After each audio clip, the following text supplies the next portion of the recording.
Take two. Scene one. My name is Magdalena Angelcano. I am a South Park community member. I'm also part of the Duwamish River Cleanup Coalition as a community organizer, and I also participate as a Port Community Action Team member. So I've been here for 22 years now with my whole family in South Park, and this is home.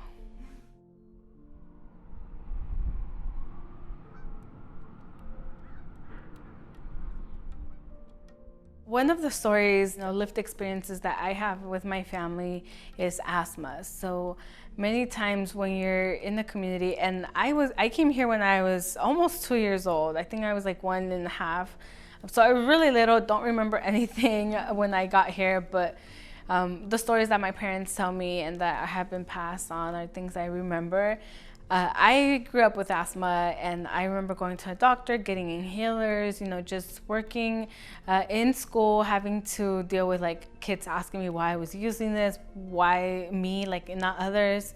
And I just didn't know the answer to those questions. So for me, it was seen as something normal. Then eventually my sister had asthma, my brother had asthma. So we all in the family had asthma, and we're just like, everyone has it. Like our neighbors have it, my cousins that live here have it.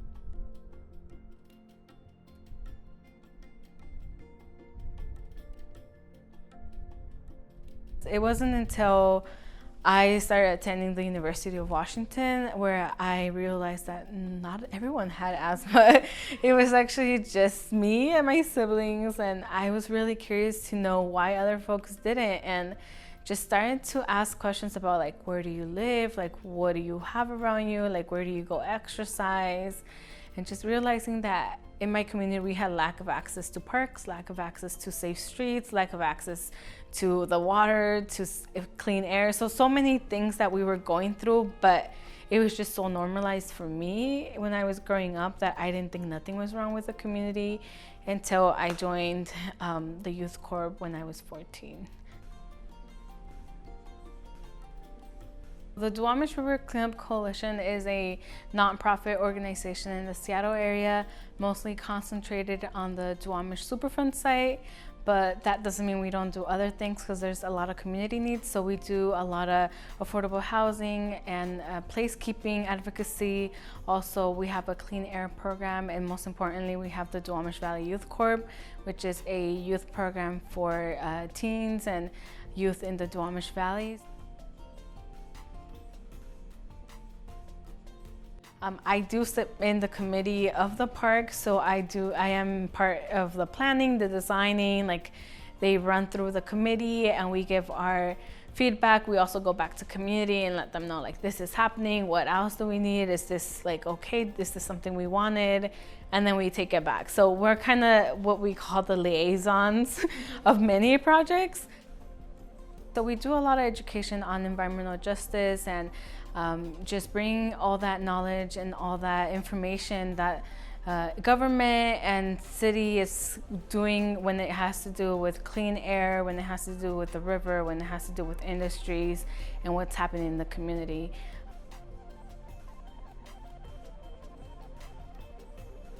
Can't talk about the Duwamish River and the Superfund site if we're not talking about gentrification and all those people being displaced.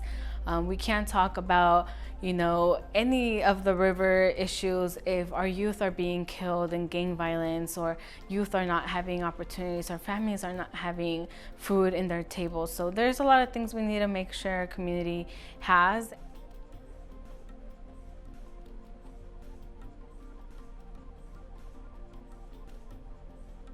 There's a lot of things happening currently in our state and even in our city.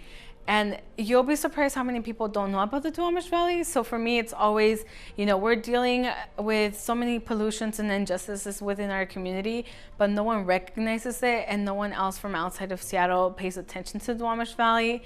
It really takes us lifting up our voices a lot to be heard. And it's really frustrating that we have to do so much work to get heard.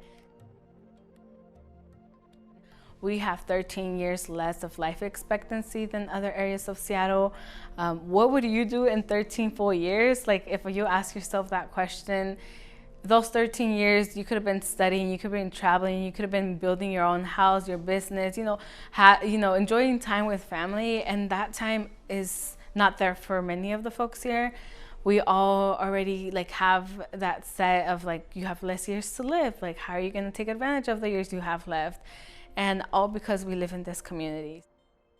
When I say anger, I don't mean like I'm mad that this is happening and like I'm mad at life, but I'm more of like, that passionate anger that there is a reason to fight for, there is a reason to advocate for a safer and cleaner environment, because our families and our loved ones and our friends are here and they're still being impacted even with years of advocacy. The park that I really wanted to change was the Duwamish Waterway Park, because there was so much mess and I didn't have any other parks to be part of. And when I saw and noticed that that park was there and it was just being used, for other things that weren't useful. So like a lot of people would go there to smoke, or, there was a lot of gang violence back then. So just gang members just meeting up there. And it really seemed like a really dark space and no one was really there. It wasn't family friendly. So I didn't feel like that was the park at all. It was to my surprise to hear that, now that park is being remodeled because these youth wanted this. And that happened like 10 years ago. So as you could tell, things take a while to happen here, but if you keep pushing for them, they do happen.